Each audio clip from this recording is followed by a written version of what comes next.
Bitcoin fees hit a 2-year high recently as the chain experienced new interest on the back of ordinals and BRC20 tokens. How are the surging fees affecting those who use Bitcoin for everyday transactions? Joining us to break this down is Will Hernandez, president of the Bitcoin Association of El Salvador, also known as Asobitcoin. Welcome to the show. Slight change in scheduling there. Welcome. Okay, so before we get to Bitcoin, we have to talk about El Salvador because, you are obviously in the know about that. Now, I just think it would be great to just have an update on the situation. El Salvador and its very ambitious Bitcoin experiment has been the subject of a lot of controversy. I think when there was a bull market, everyone was really excited about it. Then there was a lot of very negative press about it, saying that the experiment failed. Now people are sort of positive about it again. But if you could just give us a quick status report of what it looks like in El Salvador. You made such a bold bet on Bitcoin, and just what is the status? Some of the controversies, for example, were that adoption was low. It was actually hard for ordinary people to use Bitcoin. Obviously, prices went down. But I'd like to hear from you just what's going on. Well, thanks for having me in the show. What I want to tell everybody, Bitcoin in El Salvador is no longer an experiment. It's actually people are using it daily through merchants and doing transactions all the time. Yes, definitely. Right now, we have all the companies here in the association that they are working in order to create actual great infrastructure so that the Bitcoin can be used in El Salvador's daily lives.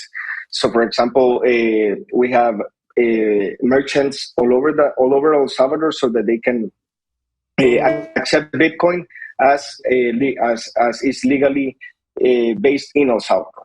So right now we have seen a steady growth of the use of Bitcoin. And one of the most important aspects about it is that more and more people are interested in getting informed and educated in Bitcoin to see how the different use cases can be implemented in their lives through education. Okay, so this is something that is happening. Let's talk about those people who are using Bitcoin. We saw fees go as high as $30. I think this morning we were seeing fees on an average of around $20 per transaction. How is that affecting usage in El Salvador?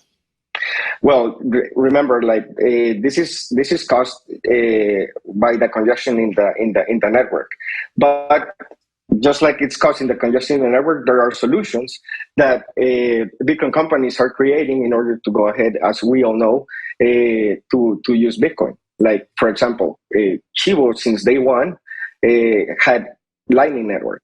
And other companies that are here in El Salvador have also the Lightning Network.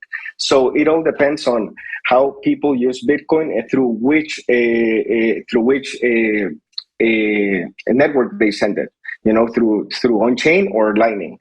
And one of the things that is also happening as well is that we in the association, with the companies that we have, we're going to keep on building better infrastructure. We're gonna keep also educating. Like in the association, we have Mi Primer Bitcoin, who's educating like all over El Salvador. We have also Bitcoin Beach and Hope House that is also educating all over El Salvador.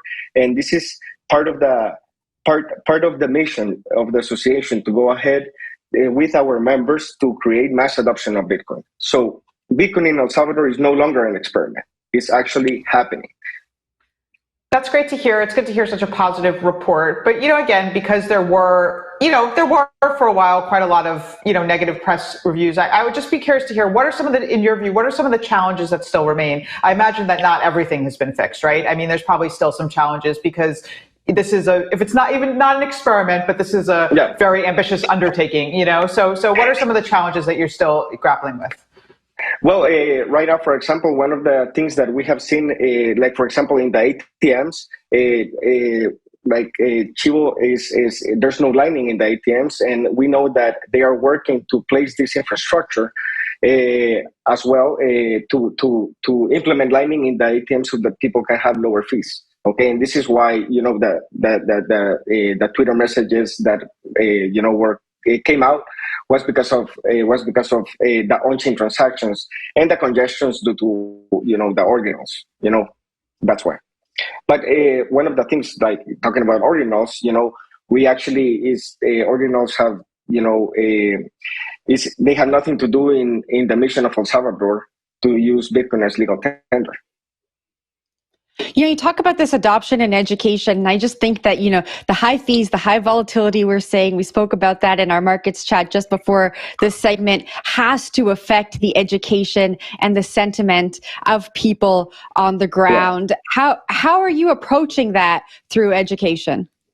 Well, for example, there's like different. For example, let's put an example. There's Blink here. Blink is a wallet that has Lightning Network, and it has auto convertibility as well. So, for example, also Chivo has auto convertibility, and there's other companies that are here in El Salvador that what we try to do is inform people, to get to know that even though they accept Bitcoin, they can be that the volatility risk can be mitigated with auto convertibility to USD, for example, in Chivo, or USDT in other different wallets that there are.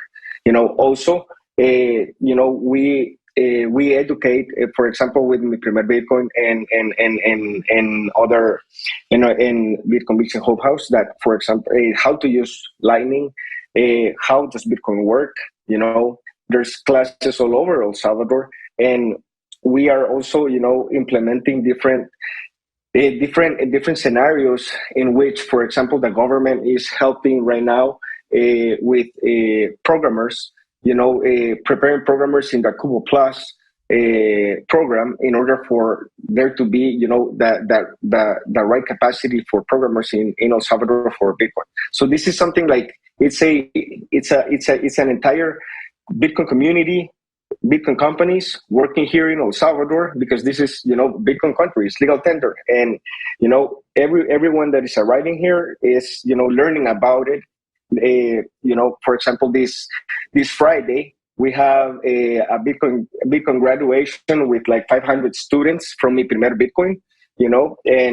This is of course a big task, and this is happening in scale.